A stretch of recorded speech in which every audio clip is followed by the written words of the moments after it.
Freedom can be a terrible thing to behold. However, true freedom will only be achievable when the last of all of this blowing dust has been reinstated as the dream from which it originated. The principal reason for this fact relates directly to what is often mislabeled as our baser nature.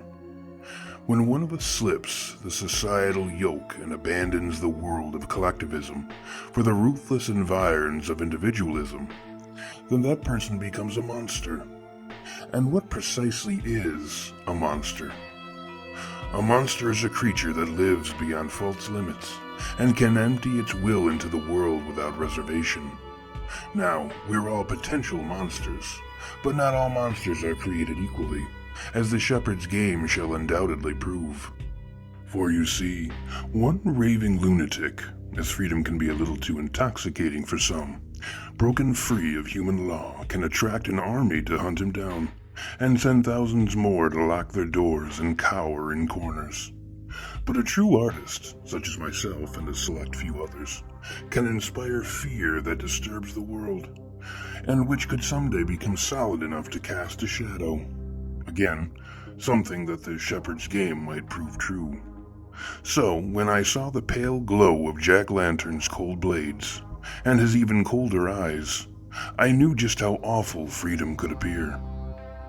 He was standing at the very edge of the shadows, only slightly visible, like the protruding snout of a crocodile waiting patiently within its placid hunting pool.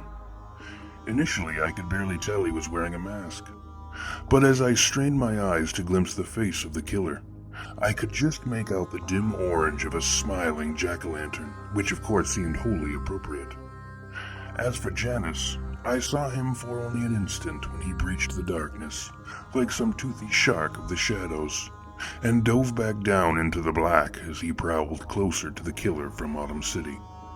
Somehow, within the few moments Janus had disappeared, he'd managed to don his signature two-headed mask.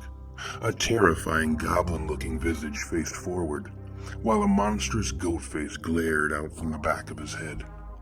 Just as I was about to join Janus in his hunt, something delightfully unexpected occurred that brought the impending conflict to the very brink of bursting. The webs of silence I left in my wake had been softly plucked, and by a careful predator who had tried to blend his silence into my own.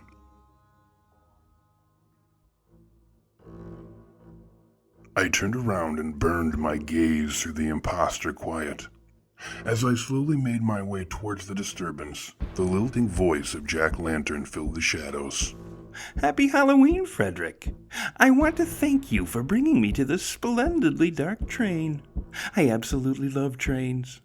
Autumn City has some fantastic ones, but nothing so wonderfully claustrophobic. What do you think, Frederick? Will this car be able to hold all the red goodies that are about to spill out? Or will it pop like an overfilled candy bag? Either way, I'm sure it will be fun. The Carver of Souls, as he's also been called, had come for Janus, otherwise known as Frederick, apparently. I was somewhat disappointed that the pumpkin-faced killer had not come for me, but when our eyes met, I was certain Jack-Lantern was not averse to killing out of order. Janus snaked his response through the shifting arms of darkness that reached up from the spaces beyond the weak beams of dirty sunlight, careful to keep his words from giving away his location within the shadows. Oh, please, spare me your pretentious yammering, and let's just get on with things. And by the way, those masks of yours are the height of amateur hour. Such hack jobs could hardly manage to conserve more than a mere crumb of chaos. Just look at all the precious potential you've left to spoil, you blithering dimwit. It looks as if I'll have to show you how to make a right and proper mask, and how to do so without spilling so much as a single drop of distilled chance. Though I'm afraid you won't long outlive my lesson. I had slowly made my way into the slightly inferior silence of the unknown, intrusive killer, when suddenly a gruff voice dragged against the quiet. For such a big fella, you're plenty vigilant, aren't you? Even as I speak, you're sneaking sideways into the shadows, all quiet and lethal. You're almost graceful, or just plain funny. I haven't decided which. I mean, a big dude like you swirling around just doesn't seem right, you know? I can picture you slipping behind a light post with nothing but your giant body sticking out, like some big dumb cartoon character. Now, that's your sister you just put in your hand, right? I can see why you like her smile so much. But you really ought to think about getting her teeth looked at. They look a little worn down. And there you go again, trying to hide on me. You know I can see you, right? I caught a dream of yours the other night. It was interesting, but it spilled some big fat guts about some of your methods, so I came prepared. Before I forget, that odorless gas you're not smelling, it'll knock you out in just a few minutes. I really don't want to spoil the surprise, but when you wake up, oh boy. I wasn't completely sure with whom I was dealing, but I had some ideas. Nonetheless, it was quite plain the killer knew nothing of me, despite what my loose-lipped dream might have intimated to him. I decided to make him aware of that fact. I've a fairly hardy constitution, friend, but I do appreciate the insight, so let me return the favor. If in your dream you spend all your time learning about me, then you most certainly learn nothing about my family. A fatal mistake, I'm afraid. One you will not have the chance to correct. As for the state of my sister's teeth, well, you'll soon be able to judge for yourself how sharp or dull they really are. But if you do get another chance at this, which I seriously doubt, you may wish to consider looking into fixing your own teeth, and how you might learn to keep them from chattering on. My sister flew like a grinning bullet, slamming into his chest shortly before my shoulder did the same.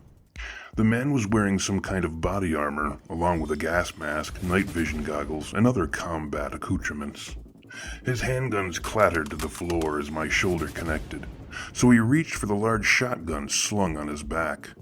I grabbed the firearm and tore it from his grip. Just as I was about to turn it into a cudgel, an intense flash of light filled my vision. I detected the slightest bouquet of ozone as my body filled with pain and fell writhing to the floor. The shock from his homemade stun gun and the effects of the knockout gas were wearing me down. Now, I know that you were awfully close with your mommy, big man. Where are her bones, I wonder? Did you turn her into a switchblade, or maybe some kind of fancy letter opener? Or do you save her remains for something, a bit nastier? It was a base taunt, to be sure, but one that could not go unanswered. I rose from the floor and seized the man, lifting him into the air. I sent him soaring into the opposite wall, but not before he managed to jolt me one more time with his stun gun. I stumbled backward from what seemed a kiss from a lightning bolt. Behind me, I could hear the rising din of blades dancing merrily, as Jack and Janice busily conducted their fatal affairs. Suddenly, Janice was sent bleeding and staggering towards me. I grabbed him before he fell to the floor, allowing him to steady himself. Janice and I took our places in the middle of the benighted passenger car, back to back, our would-be killers closing in from opposite sides. I could feel laughter growing in my chest. Janice's words almost seemed to come from the goat-faced mask strapped to the back of his head. All right, damn it. I'll admit it. This is a rather fun game. The four of us joined our silences together, and the resulting void was so fragile, a moth's shadow could have shattered it. The train seemed to vanish, leaving nothing but shadows in motion. The earth shrank to the size of blades, stun guns, and masks. 8 cooled eyes rose like killing moons above the surface of the diminished world. The shadows chose their champions and gathered round them, cheering. I finally achieved a decent look at the nightmare standing before me, a killer of some repute.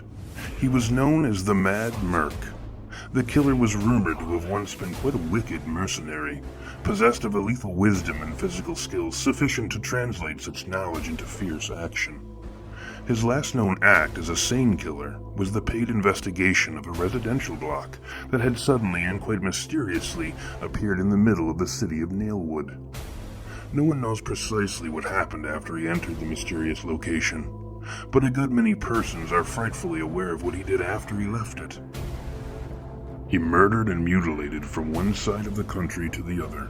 His service is now free of charge. I had once acquired a small bit of rumor that suggested his victims were supposedly the same age, height, and weight. I also believe I heard something about his victims having their eyelids removed.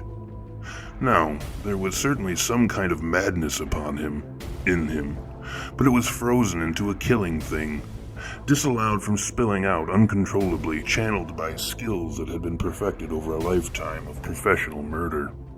Whatever his past, at that moment he was a large and volatile shadow, a heavily modified stun gun at his side and a smile painted across an otherwise generic gas mask. Magnificently insane and incredibly crafty he may have been, but he wasn't particularly fast. My left hand crushed the gloved fingers around his weapon, as my right denied his windpipe's capacity to take in air, all before his eyes could do more than widen in shock. I slowly lifted him from the floor, my fingertips registering the minute snapping sensations of his collapsing throat. Unbeknownst to me, his free hand had been busy clawing for the machete strapped to his leg. The weapon cleaved into my side, sending blood rushing down my leg and onto the floor. I threw him high and far into the darkness, hoping the resulting impact might take the fire out of him. He landed quite gracefully for a man clad in so much body armor, quickly climbing back up to his feet. However, my time with his throat in my hand had not been spent idly. I had successfully dislodged my sister from his chest armor, and as the mad merc sailed through the air, so had she. She took him in the throat. I was unsure if my sister had managed the appropriate killing depth, but the scuffle had managed to allow me to obtain my secondary target, the breathing hose to the mask. I surged forward, my remaining sister laughing as his machete tried once more to taste my blood. She leapt into the oncoming blade, sliding merrily down its length, turning it away from me. Once the killer's blade was deflected far enough, my sister reversed course and hissed across his fingers, sending at least one of them and the machete tumbling to the floor. In an effort to pull away from me, his bloodied hand thrust a stun gun to the wound in my side. Despite the bursting light and exploding pain, I was in no mood for falling. I crushed the stun gun in the hand that held it.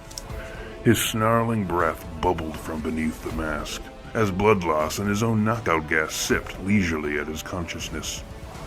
I tore the mask from his face and held him close to my ear. What did you see in that place that should not have been? Tell me quickly, so that I might put the memory to good use after you were gone. The mercenary wrapped his crushed hand around the back of my neck and pushed his bloody lips closer to my ear, somehow speaking around the blade in his throat. I saw a place that couldn't quit the darkness. It, downright refused to go. I wanted to stay there forever, but the things living there told me to leave and never come back. They were so wonderful. The memory seemed to renew him as he continued. They were in love with the mystery of everything. Some of them just sat at tables, all huddled together in the dark streets, sipping cold drinks, watching and applauding the gigantic things that floated around the sky, blotting out the colored stars that zipped around in all directions. Others were just lying in the trees, gazing without eyelids at things that were never meant to be seen all at once, if at all. You would have loved it. I know you would have. I dreamed your dream, remember? I needed to get back there, but the only way back was through you. Do you really think I'd let you go there instead of me? Not a chance, big man. The mad mercenary had been up to more than merely demonstrating his gymnastic ability when I'd thrown him from me. He'd been collecting one of his fallen handguns. 3 bullets entered my belly. Not wishing to accommodate a fourth, I seized my sister, still lodged in his throat, and sent her tearing through the rest of his neck. The killer's body fell to the floor, his head and grinning gas mask remaining firmly in my hand. I turned eagerly, expecting to see Janice and Jack locked in their deadly contest. Jack was fully present, but Janice, his head and both killing masks decorated with carved triangles and crooked smiles, hung pendulously from the soul carver's clenched fist. Jack, his jack-o'-lantern smile beaming, raised his empty hand and waved furiously. Happy Halloween, family man! Happy Halloween, Jack. I responded with sincerity if less volume. Halloween is, after all, my favorite holiday. We searched each other, sinking our gazes into the other's soul, if only into their shallowest pools for the smallest of insights. I had yet to determine if Jack intended to kill me, and so I used the moments leading up to that discovery to reach down and collect my fallen opponent's murder list. Upon standing, and as Jack's face seemed to grow inhumanly large and comical, I realized I was losing quite a bit of blood. I certainly couldn't blame Jack for trying to take my life. I was clearly weakened, and removing one more player from the game, in the proper order or not, would certainly benefit him greatly. I was slightly disappointed to learn that such a lean calculation could find a place in Jack's head. I'd hoped it was too full of Halloween and nonsense to do anything other than spread plump orange nightmares. He was airborne and above my head before I'd even realized he'd moved. Unlike the mercenary, Jack was mad as well as quick. He slashed down at my head with one of his reddened carving knives, laughing like a child the entire time. I simply bent low and allowed my father, who was sleeping on my back, to intercept the knife. Jack dragged his blade across my father's face, calling up sparks that outlined the remainder of the carver's leap to the far end of the passenger car. I knew I couldn't survive a second conflict. I flew to the opposite end of the car, gathering Janice's head along the way, and barreled through the sliding door at its end. I hopped to the connecting car and raised my father high, plunging him in a wide, swinging arc. He connected with a large coupling that held the cars together. His anger at being awoken for such a menial task produced a blinding shockwave that not only separated the cars, but tore through the immediate area with such ferocity that all became dust and wooden shrapnel. I was launched through the door of the car behind me, the shriek of mangled metal and exploding wood loud in my ears.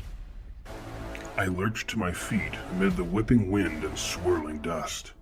Jack-o'-lantern shrank into the distance, standing at the jagged edge of the disconnected train car. He was cheering wildly, his hands above his head clapping. I smiled, and I offered him a deep, flourished bow.